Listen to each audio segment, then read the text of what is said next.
శుక్లాంబరధరం విష్ణుం శశివర్ణం చతుర్భుజం ప్రసన్నవదనం ధ్యాయే సర్వవిఘ్నోపశాంతయే వాగర్ధావివ సంపృక్తౌ వాగర్ధ ప్రతిపత్తయే జగత పితరౌ వందే పార్వతీ పరమేశ్వరౌ.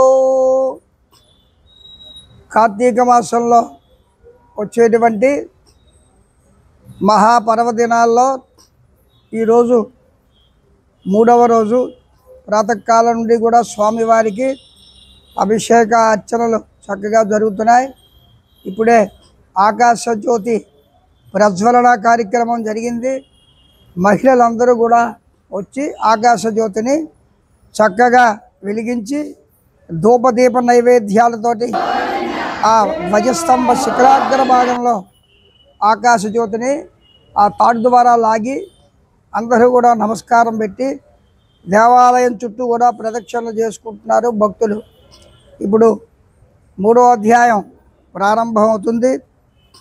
నిన్న మనం కార్తీక సోమవారం ఫలం, కార్తీక సోమవారం నాడు ఏమిటి చేయాలి, ఏ విధంగా చేస్తే బాగుంటుంది, దాని తొలగ ప్రతిఫలం ఎలాగుంటుంది అనేటువంటి విషయం గురించి నిన్న మనం తెలుసుకున్నాం. శాలిగ్రామ దానం చేయడం, అలాగే ఉపవాసం అనేటువంటిది చేయడం. ఉపవాసం అయిన తర్వాత రాత్రి చంద్రోదయం అయిపోయిన తర్వాత ఆ చంద్రుడిని దర్శనం చేసుకొని ఆ పరమేశ్వరుడికి షడ్రుషోపేతంగా అనేక రకాలైన రసవర్గాలు భోజనం సంబంధించినటువంటి పదార్థాలన్నీ పచనం చేసి ఆ స్వామివారికి నివేదన అయిన తర్వాత మనం ఆ పదార్థాలని భుజించాలి. అది కార్తీక సోమవారం నాడు చేసినటువంటి పని. ఉదయం నుంచి ఉపవాసం చేసి సాయంకాలం రాత్రి భాగంలో చంద్రుణ్ణి ప్రార్థన చేసి చంద్రుడికి అర్ఘ్యప్రదానం చేసి అప్పుడు ఈ పదార్థాలు తీసుకోవాలి. అది కార్తీక సోమవారం శాలిగ్రామ దానం చేయడం. అలాగే వీలుంటే ఆ రోజు మహాన్యాసపూర్వక రుద్రాభిషేకం చేసుకుంటూ స్వామివారికి ప్రీతిగా ఉండేటువంటి బిల్వార్చన, త్రిదళం త్రిగుణాకారం త్రినేత్రం చ త్రియాయుధం త్రిజన్మ పాప సంహారం ఏకబిల్వం శివార్పణం అని చెప్పేసి మొత్తం 108 బిల్వాలు స్వామివారి శిరస్సు మీద వేసి నమస్కారం చేయాలి. అది సోమవారం చేసేటువంటి ప్రక్రియ. అది నిన్న అయిపోయింది. ఇప్పుడు మనం మూడో అధ్యాయంలో చెప్పుకోవలసింది ఏంటంటే, ఈ జనక మహారాజు గారికి వశిష్ఠ మహారాజు గారు చెప్తున్నారు ఈ విధంగా, కార్తీక మాసంలోని మనం కనీసం ఏ చిన్న దానాన్ని చేసినా ఎక్కువ ప్రతిఫలాన్ని ఇస్తుంది అనేటువంటి విషయాన్ని జనక మహారాజు గారు వశిష్ఠ మహారాజు గారు జనక మహారాజు గారికి చెప్తున్నారు. అది గొప్ప ఐశ్వర్యాన్ని ఇస్తుంది. ఏమాత్రం కనీసం చిన్న కార్యక్రమం చేసిన, స్వామివారికి ఏదో చిన్న శాలిగ్రామ దానం లాంటిది చేసిన మంచి పుణ్యం లభ్యమవుతుంది అనేటువంటి విషయాన్ని చెప్తూ, కార్తీక స్నానం, కార్తీక మాస స్నానం ఏ విధంగా ఉంటుంది, ఆ స్నానం తాలూకా మహిమ ఏ విధంగా ఉంటుంది అనేటువంటి విషయాన్ని కూడా చెప్తున్నారు. కొంతమంది హస్తులైనటువంటి భోగభాగ్యాలు విడవక, కార్తీక స్నానాలు చేయక అవినీతి పరులై భ్రష్టులై సంచరించుచు కడకు శుద్ర జన్మలు అనగా ఎప్పుడైతే కనీసం కార్తీక మాసంలో ఏ ఒక్కరోజైనా ఏదీ చేయకుండా తిరుగుతూ భగవంతుని మీద కనీసం భక్తి లేకుండా ఎవడైతే ఉంటాడో వాడు ఆ జన్మలో, వచ్చే జన్మలో కోడి కుక్క పిల్లిగా జన్మిస్తారు సుమా అని చెప్పేసి జనక మహారాజు గారికి వశిష్ఠ మహారాజు గారు చెప్తున్నారు. కనీసం శుక్ల పౌర్ణమి నాడైనా, పౌర్ణమి కార్తీక మాసంలో అన్నిటికన్నా విశేషంగా వచ్చేటువంటిది కార్తీక పౌర్ణమి. ఆ కార్తీక పౌర్ణమి నాడు ఏం చేస్తారంటే, ఉదయం నుంచి కూడా మహాకాళి, మహాసరస్వతి, మహాలక్ష్మి సమిష్టి స్వరూపిణి ఆ లలితా త్రిపుర సుందరీ దేవికి సహస్రనామార్చనలు, పూజలు అన్నీ కూడా చేస్తారు. పౌర్ణమి అమ్మవారికి చాలా ప్రీతి, అయ్యవారికి అమ్మవారికి కూడా ప్రీతే. అటువంటి కార్తీక పౌర్ణమి నాడైనా కనీసం స్నాన జప తపాలు చేసుకోవడం వల్ల వాడు ఈ జన్మలో శుభ్రంగా అన్ని రకాలైనటువంటి భక్తిభావాలతో ఉంటే వచ్చే జన్మలో వాడు చక్కగా స్వర్గప్రాప్తి పొందుతాడు అని చెప్పేసి చెప్తున్నాడు. అలాగే దీనికి ఒక ఇతిహాసం కూడా ఉంది. బ్రహ్మరాక్షసులకు ముక్తి కలుగుట. బ్రహ్మరాక్షసులు ముగ్గురు, వాళ్ళ ముగ్గురికి ముక్తి ఏ విధంగా కలిగిందో ఈ 3వ అధ్యాయంలో చెప్తున్నాడు.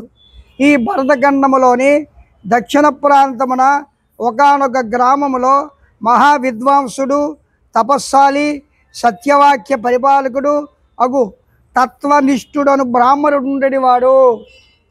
ఈతలొక దక్షిణ ప్రాంతంలోని ఒక గ్రామంలోని మహావిద్వాంసుడు 4 వేదాలు కూడా క్షుణ్ణంగా నేర్చుకున్నటువంటి వాడు, సకల కళా కోవిదుడు అయినటువంటి బ్రాహ్మడు ఒకడు ఉండేటువంటి వాడు. ఒకనాడు ఆ బ్రాహ్మణుడు, ఏమిటి ఇంటి దగ్గర అలా కూర్చుంటాం, తీర్థయాత్రలు చేస్తే బాగుంటుంది అని చెప్పేసి తీర్థయాత్ర చేయాలనేటువంటి సంకల్పంతో అఖండ గోదావరి నదికి బయలుదేరాడు. ఆ అఖండ గోదావరి నది తీర్థకి బయలుదేరాడు. అలాగ వెళ్తుంటే అక్కడ వటవృక్షం అనేటువంటిది ఒకటి ఉంది. వటవృక్షం అంటే మర్రి చెట్టు. ఆ మర్రి చెట్టు వైపు చూశాడు. చూసుకల్లా 3 రాక్షసులు దీర్ఘ కేశాలతోటి భయంకరమైనటువంటి ముఖంతో ఆ వటవృక్షం మీద అతి బలిష్టమైనటువంటి కోరలతోటి నల్లని బాణపొట్టలతోని చూచువారికి అతి భయంకరంగా అనేక రకాలైనటువంటి వికృతమైనటువంటి రూపంలో ఆ 3 బ్రాహ్మణులు కూడా ఉన్నారట ఆ చెట్టు మీద.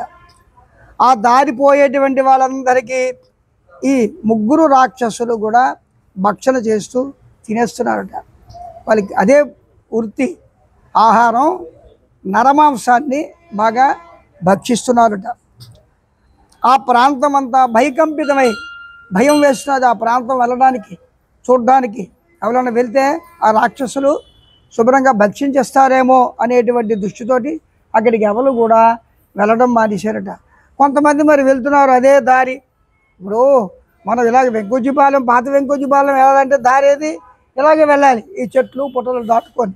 అలాగా కొంతమంది వాళ్ళ పని మీద వాళ్ళు వెళ్తూ ఉంటారు అన్నమాట. అలా వెళ్తున్న వాళ్ళకి శుభ్రంగా భక్షణ చేసేసేవాళ్ళు ఈ 3 రాక్షసులు కూడా. మొండెం ఒకడు, తల ఒకడు, మిగతా కాళ్ళు ఒకడు తినేసేవాళ్ళు. ఆ విధంగా ప్రవర్తిస్తున్నారట. ఈ అఖండ గోదావరి పుణ్యక్షేత్రానికి, ఈ పితృదేవతలకి, వీళ్ళందరికీ శుభ్రంగా పితృకార్యాలు చేయడానికి ఈ బ్రాహ్మడు ఆ దారిని వెళ్తున్నాడు.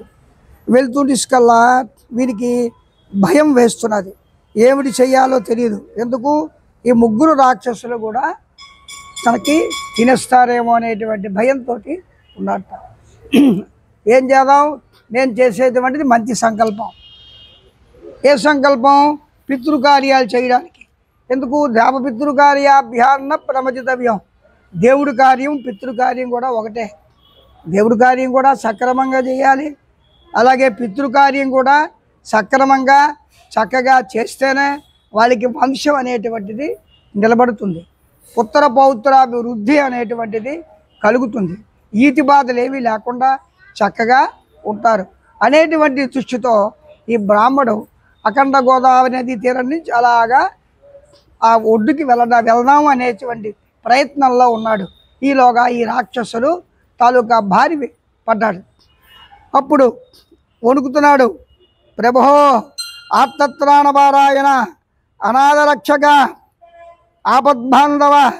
ఆనాడు గజేంద్రుడికి రక్షించావు మహాప్రభో. మహావిష్ణువుని ప్రార్థన చేశాడు. చూడండి ఆ బ్రాహ్మడు ఎలాగైతే గజేంద్రుడు నీళ్లు తాగడానికి ఆ తాలూకా చెరువుకి వెళ్ళినప్పుడు ఆ మొసలి పట్టినప్పుడు ఎలాగైతే ఆ గజేంద్రుడు ఆర్తత్రాణపారాయణ అనాథరక్షక అని చెప్పేసి రక్షించు అని చెప్పేసి ఆ గజేంద్రుడు ఎలాగైతే అన్నాడో, ఆనాడు గజేంద్రుని ఏ విధంగా రక్షించావో నన్ను కూడా రక్షించు మహాప్రభు అని చెప్పేసి ఈ బ్రాహ్మడు పాపం అనేక రకాలుగా ప్రార్థన చేశారట. ఈ పిశాచి బారి నుండి నాకు రక్షించు మహాప్రభు అని చెప్పేసి ప్రార్థన చేశారట. చేసిన తర్వాత ఓ తండ్రి అని వేడుకొనగా ఆ ప్రార్థన విన్నాడు. ఆ బ్రహ్మరాక్షులకి కూడా జ్ఞానోదయం కలిగింది. అలాగే ఇంకోటి కూడా అన్నాడు, మహాప్రభు ఆనాడు కృష్ణ పరమాత్మ రూపంలోని ఆ ద్రౌపదీదేవికి వస్త్రాభరణం అవుతున్నప్పుడు కృష్ణ పరమాత్మగా నువ్వు ఆనాడు వెళ్ళి ఎలాగైతే రక్షించావో ఆ విధంగా నన్ను రక్షించు మహాప్రభు. అలాగే ప్రహ్లాదుని రక్షించావు, ప్రహ్లాదుని రక్షించావు. కొండల్లోని గుట్టల్లోని చెట్టుల్లోని పుట్టల్లోని విసిరిశారు ఆ భటులు వచ్చి ఆ ప్రహ్లాదుని. ఆనాడు కూడా నువ్వే రక్షించావు. కాబట్టి ఎంతమందికి రక్షిస్తున్నావు మహాప్రభు, నన్ను రక్షించు, నేను బృహత్కార్యం చేపట్టాలి అనేటువంటి దృష్టితోటి ఈ నదికి వెళ్ళి పిండ ప్రదానాలు మా పితృకి, తాతలకి, ముత్తాతలకి, అలాగే మాతృస్వరూపంలో ఉండేటువంటి వాళ్ళకి, పితృస్వరూపంలో ఉండేటువంటి వాళ్ళందరికీ కూడా పిండ ప్రదానాలు చేసి వారికి తృప్తి పరవాలి అనేటువంటి దృష్టితో వచ్చాను నేను. ఎందుకంటే సంవత్సరానికి ఒకసారి పితృదేవతలు చూస్తూ ఉంటారు, మనం ఏమిటి పెడతామా అని చెప్పేసి. వాళ్ళకి కావలసినవి ఏమిటి? జలం. బ్రాహ్మడికి దానం ఇచ్చిన తర్వాత ఏం చేస్తాం మనం? యజ్ఞోపవేతం పట్టుకుంటాం, 3 చుట్లు చుట్టేసి నీళ్ళు దారపోస్తాం. ఆ నీళ్ళు వాళ్ళు స్వీకరిస్తారు. తాపోహ శాంతి, వాళ్ళకి దాహం వేస్తుంది సంవత్సరంకి ఒకసారి. అందుకే డెఫినెట్గా పితృకార్యాలు చేయాలి, పితృదేవతలకి చక్కగా తృప్తిపరచాలి. అలాగా ఈ బ్రాహ్మడు సంకల్పం మంచిదే, వెళ్దామనేటువంటి దృష్టితో ఉన్నాడు. అయితే ఈ బ్రాహ్మడు ఇలాగ వేడుకున్నాడు, మహాప్రభు నన్ను రక్షించండి, పితృకార్యాలకు వెళ్తున్నాను నేను అని చెప్పేసి. అప్పుడు ఈ బ్రహ్మరాక్షసుల ముగ్గురికి కూడాను జ్ఞానోదయం అయింది. చూస్తే బ్రాహ్మణులాగా ఉన్నాడు ఈయన, మంచి వేద బ్రాహ్మడై ఉన్నాడు. నాలుగు వేదాలు కూడా క్షుణ్ణంగా అభ్యాసం చేసినటువంటి వాడు లాగా ఉన్నాడు. ముఖం చూస్తే ప్రకాశవంతంగా ఉంది, దేదీప్యమానంగా ఉంది, మంచి కళగా ఉన్నాడు, గాయత్రి ఉపాసన చేసేటువంటి వాళ్ళలాగా ఉన్నాడని చెప్పేసి వాళ్ళకి జ్ఞానోదయం అయిపోయింది. ఒక మహాత్ముని మనం చూసామనుకోండి, మన తలొక్క మనస్సు మారిపోతుంది. దండం పెట్టాలి. అలాగే కంచి కామకోటి పీఠాధిపతి అలా వెళ్ళిపోతున్నాను అనుకోండి, ఎటువంటి వాడికైనా ఒకసారి కాళ్ళకి దండం పెడితే పుణ్యం వస్తుంది అనేటువంటి సంకల్పం మనలో కలుగుతుంది. అదేవిధంగా వెంటనే ఆ బ్రాహ్మడుని చూడగానే ఈ ముగ్గురు రాక్షసులకి కూడా జ్ఞానోదయం కలిగిన వెంటనే వీళ్ళు, ఓ బ్రాహ్మణ నువ్వెవడివి, ఎక్కడికి వెళ్తున్నావు అని చెప్పేసి ప్రశ్న వేశారు.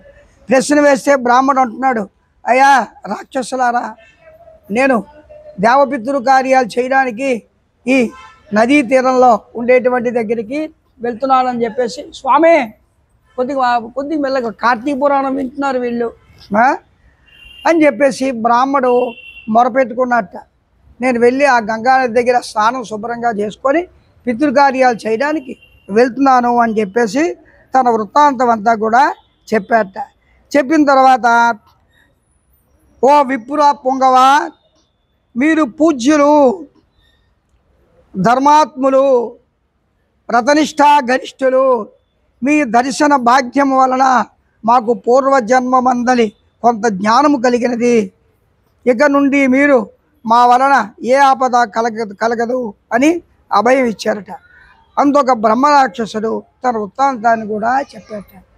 ఎప్పుడైతే చూడండి, ఒక చెడ్డవాడికి కూడా ఒక మహాత్ముని చూడగానే మనసు కరిగిపోతుంది కదా. అలాగ ముగ్గురు రాక్షసులకి కూడా ఆ జన్మ వృత్తాంతం, వాళ్ళు చేసేటువంటి పాపాలు అన్నీ కూడా గుర్తుకి వచ్చాయిట. వెంటనే వాళ్ళు, ఓ బ్రాహ్మణోత్తమ, నీకు నివూసు పట్టం, నీకు తినం, నీకు ఏమీ చెయ్యం, నీకు కేవలం మేము నీ తాలూకా శక్తిని బట్టి నీకు రక్షిస్తాం అని చెప్పేసి అభయం ఇచ్చారట. వెంటనే బ్రాహ్మడు ఊపిరి పీల్చుకున్నాడు. అమ్మ నాయన, ఈ బ్రహ్మరాక్షసుల తాలూకా బారి నుండి నేను తప్పించుకున్నాను, ఎప్పుడైతే తప్పించుకున్నానో నా కార్యం నెరవేరుతుందని చెప్పేసి ఉన్నట్ట. అంటే అందులో ఒక బ్రహ్మరాక్షసుడు తన వృత్తాంతాన్ని చెప్తున్నట్ట. ఆయనకి ఎందుకు ఈ రాక్షసత్వం వచ్చింది, పూర్వజన్మలో ఏదైనా పాపం చేశాడా అని విషయాన్ని, ఆ వృత్తాంతాన్ని చెప్తున్నట్ట. అందులో ఒక రాక్షసుడు, నాది ద్రవిడ దేశం, నేను బ్రాహ్మణులను, నేను మహాపండితుడను అనేటువంటి గర్వం నాలో ఏర్పడ్డది. అలాగే న్యాయాన్యాయ విచక్షణ మాని పశువు వలె ప్రవర్తించి తిని, నేను ఎప్పుడు కూడాను ఇది న్యాయము ఇది అన్యాయము అని తెలియకుండా కేవలం పశువులాగా ప్రవర్తించి అనేక రకాల అహంకారాలతోటి మమకారాలతోటి ఉండిపోయాను అని చెప్పేసి ఆ మొదటి రాక్షసుడు చెప్తున్నట్ట. బాటసారుల వద్ద అలాగే అమాయకపు గ్రామస్తుల వద్ద దౌర్జన్యంగా ధనము బంగారము తీసుకునేవాడిని. ఇలాగ అబద్ధాలాడి అనేక రకాలైనటువంటి భక్తుల దగ్గర ఏదో మాయమాటలు చెప్పి వాళ్ళ దగ్గర ధనాన్ని ఆర్జించి బాగా కూడబెట్టుకున్నాను నేను అని చెప్పేసి ఆ రాక్షసుడు ఆ బ్రాహ్మణ రూపంలో ఆనాడు ఉండి ఈ విధంగా నేను చేశాను అని చెప్పేసి చెప్తున్నట్ట. దుర్వాసనలతో భార్యాపుత్రాదులను సుఖపెట్టగా పండితులకు కూడా అవమానం చేస్తూ అనేక రకాలైనటువంటి అధర్మంగా ప్రవర్తిస్తూ అనేక రకాలైనటువంటి దుష్ట శక్తుల యొక్క పరిధిలోకి వస్తూ ఉన్నాను అని చెప్తున్నట్ట. భార్యాబిడ్డలకి సుఖపెట్టలేదు. వాళ్ళకి ఏదో ఇప్పుడు భార్యాబిడ్డలు ఉన్న తర్వాత వాళ్ళకి సుఖపెట్టాలి కదా, ఏదో ధనమో ఎంతో ఇచ్చి వాళ్ళకి ఇంత ధర్మం అనేటువంటిది చేయాలి, అది లేకుండా చేశాను. అలాగే న్యాయ విచక్షణ లేకుండా ప్రవర్తించాను. అటువంటి పనికిరాని పనులు చేశాను మహాప్రభో, అందుకే నాకు ఈ రాక్షస జన్మ ఏర్పడ్డాదని చెప్పేసి ఆ మొదటి రాక్షసుడు విన్నవించుకున్నట్ట. అలాగే మా ఇంటికి అతిథులు ఎవరైనా వచ్చారనుకోండి, వాళ్ళకి కనీసం మంచినీళ్ళు ఇవ్వకుండా భోజనం మాట పక్కన పెట్టు పంపిస్తూ ఉండేవాడిని అని చెప్పేసి తన తాలూకా వృత్తాంతాన్ని చెప్పేట. అట్లుండగా ఒకనాడు పండితుడు కార్తీక మాస వ్రతమును యథావిధిగా ఆచరించి భూతతృప్తి కొరకు బ్రాహ్మణ సమారాధన చేయు తలంపుతో పదార్థం నిమిత్తం దగ్గరున్నటువంటి నగరంలో బయలుదేరి తిరుగు ప్రయాణంలో మా ఇంటికి అతిథిగా వచ్చిన పండితుని నేను దూషించి కొట్టి అతని వద్ద ఉన్న ధనాన్ని వస్తువుల్ని తీసుకొని ఇంటి నుండి గెంటి వైచి తిని ఆ బంధువులకి వచ్చినటువంటి వాళ్ళ స్వజనులకి స్నేహితులకి కూడా మెడబట్టుకొని తోసేస్తుండేవాడిని. అందులోగా విపులకు కోపం వచ్చి, ఓరి నీచుడా, అన్యాక్రాంతముగా డబ్బు కూడబెట్టింది చాలక మంచి చెడ్డలు తెలియక తోటి బ్రాహ్మణులకు కూడా ఆలోచించగా కొట్టి తిట్టి వస్తు సామగ్రి దోచుకుంటేవి గాన నీవు రాక్షసుడవై నరభక్షుడివిగా నిర్మానుష్యమైన ప్రదేశంలో ఉండువుగాక అని శపించుట చేత నాకు ఈ రాక్షస జన్మ అనేటువంటిది లభ్యమైందని ఆ తాలూకా రాక్షసుడు తన వృత్తాంతాన్ని ఆ మొదటి రాక్షసుడు చెప్పుకున్నట్ట. బ్రహ్మాస్త్రమునైనా తప్పించుకొనవచ్చు కానీ బ్రాహ్మణ శాపాన్ని తప్పించుకోలేవు కదా, గాన నా అపరాధము క్షమింపమని వారిని ప్రార్థించారట. అందులకు అతడు దయతలిచి, పోయి గోదావరి క్షేత్రమందు వటవృక్షము గలదు, అందు నివసించుచు ఏ బ్రాహ్మణుడు కార్తీక వ్రతం ఆచరించి పుణ్యఫలమును సంపాదించి ఉండునో ఆ బ్రాహ్మణుని వలన నీకు పునర్జన్మ పొందుదువుగాక అని వెడలిపోయాను. ఆనాటి నుండి నేటి వరకు రాక్షస రూపంతో నరభక్షణ చేస్తూ ఈ చెట్టు కింద నేను ఉన్నాను అని చెప్పేసి ఆ మొదటి రాక్షసుడు చెప్పేట. నా తాలూకా బాధలు ఇవి, అందుకు నేను ఈ వటవృక్షం కింద ఉన్నాను అని చెప్పేసి ఆ వచ్చిన పండితుడిని ఆ బ్రాహ్మడికి విషయం వల్ల కూడా చెప్పేట. తర్వాత రెండో రాక్షసుడు, ఓ ద్విజోత్తమ, నేను కూడా పూర్వజన్మలో బ్రాహ్మణుడినే. నేను నీచుల సవాసము చేత తల్లిదండ్రులకు బాధించి, ముఖ్యంగా మాతాపితృలకు కానీ బాధిస్తే ఈతి బాధలు తప్పవు. కార్తీక పురాణంలో చక్కగా చెప్పాడు వాడు. రాక్షస జన్మ అనేటువంటిది వాడికి రెండో రాక్షసుడికి లభ్యమైంది. మాతాపితృల్ని చక్కగా చూసుకోవాలి. ముసలితనంలో కనీసం వాళ్ళకి కనీస అవసరాలు తీర్చేటువంటిది మన తాలూకా కొడుకుల తాలూకా వృత్తి చేయాలి, డెఫినెట్గా చేయాలి. ఆ విధంగా ఈ రాక్షసుడు ఏం చేశాడంటే తల్లిదండ్రులు కనీసం తిండి కూడా పెట్టకుండా ప్రవర్తిస్తూ తిడుతూ కొడుతూ చేస్తున్నట్ట. నేను విష్ణాలయంలో అర్చకునిగా ఉండేవాడిని, దేవాలయానికి అర్చకుడిగా కూడా ఉన్నట్టు ఆయన తాలూకా బుద్ధి చూడండి. భగవంతునికి ధూపదీప నైవేద్యములైన ఇవ్వగా భక్తులు తెచ్చినటువంటి సంభారాలని అనేక రకాలైనటువంటి పదార్థాలని అందజేయక శుభ్రంగా మత్స్య మాంసాలను సేవించుచు పాపకార్యాలు సేవించుచు నా మరణాంతరము ఈ రూపాన్ని ధరించి తిని. రెండో రాక్షసుడు కూడా ఉన్నట్టు చెప్పేశాడు. జ్ఞానోదయం అయింది. వెంటనే వాళ్ళకి ఆ మనసులోగా తాలూకా అవన్నీ వచ్చేస్తాయి. ఎందుకు? చూసినటువంటి వాడు ఎవడు? మహాత్ముడైనటువంటి వాడు గోదావరి నది తీరానికి వెళ్ళిపోతున్నాడు పిండ ప్రదానాలు చేయడానికి, బ్రాహ్మణోత్తముడు.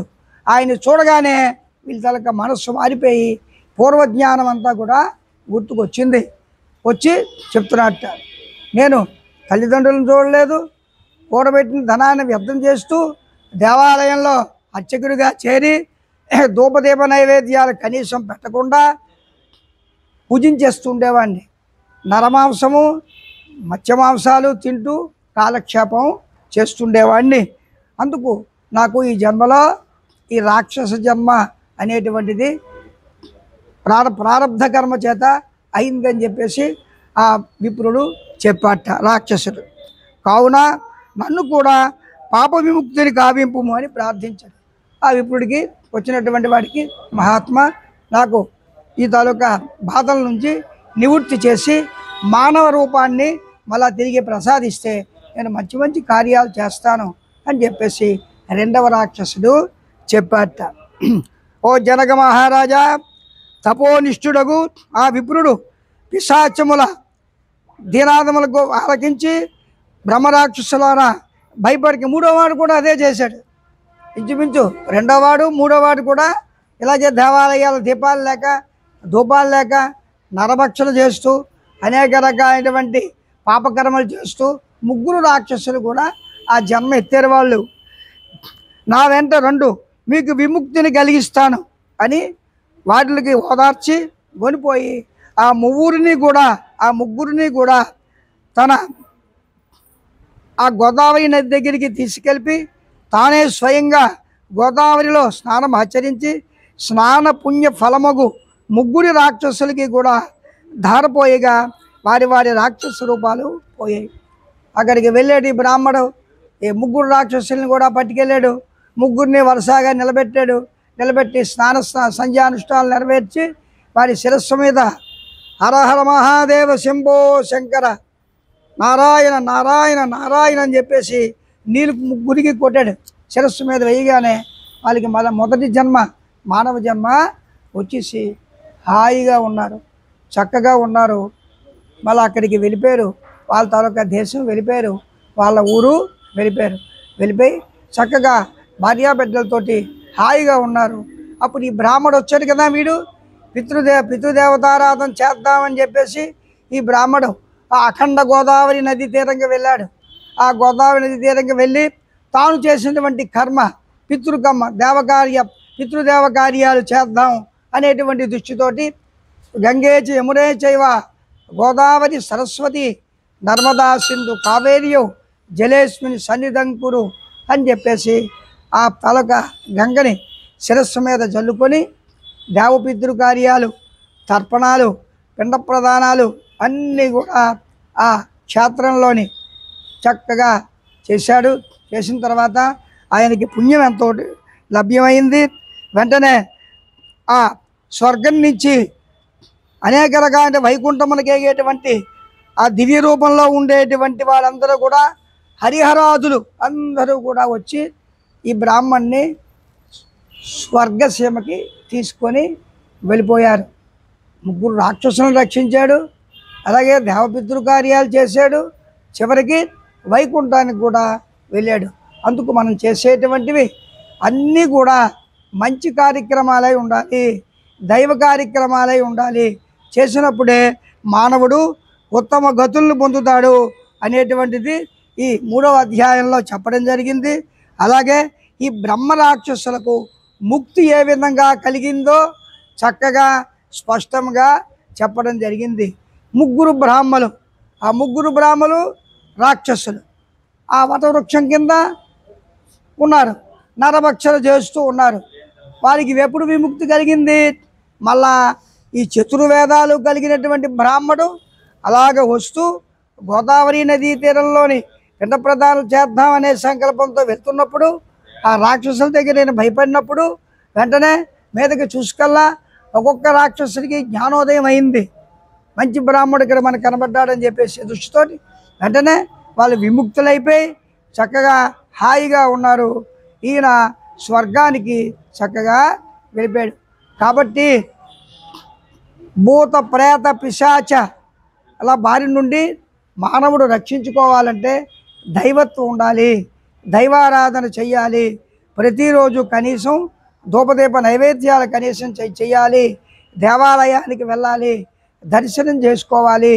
ఈ కలియుగంలో భక్తికి మించినటువంటిది మరొకటి లేదు సుమా అని చెప్పేసి ఈ కార్తీక పురాణంలోని ఆ 3వ అధ్యాయంలో ఈ బ్రహ్మరాక్షసుల తాలూకా ముక్తి ఏ విధంగా కలిగిందో చెప్పడం జరిగింది. స్వస్తి ప్రజాభ్య పరిపాలయంతాం న్యాయేన మార్గేణ వయం వయేష గోబ్రాహ్మణేభ్య శుభమస్తు నిత్యం లోకా సమస్తా సుఖినో భవంతు సర్వే జనా సుఖినో భవంతు. ఇదంతా కూడా ఆ వశిష్ఠుల వారు వీరికి చెప్తున్నటువంటిది. అలాగే సౌనకారి మహామునులందరూ కూడా ఆ అరణ్య ప్రాంతంలో కూర్చుంటే సూత మహాముని ఇవన్నీ కూడా బుద్ధుడు చెప్తున్నాడు. అనేక రకాలైనటువంటి మనిషి ఏ విధంగా ఉండాలి, ఏ విధంగా ఆచరించాలి, భగవద్ధ్యానం ఏ విధంగా ఉండాలి, మానవుడి తాలూకా జన్మంటూ ఉంటే ఏమిటి చెయ్యాలి, వాటి తాలూకా కర్తవ్యం ఏమిటి అన్నీ కూడా ఈ కార్తీక పురాణంలో చక్కగా చెప్పడం జరిగింది. కావున తృతీయోధ్యాయ సంపూర్ణ, చతుర్థోధ్యాయ ప్రారంభ. రేపు ఉదయం చూసుకుందాం. స్వస్తి.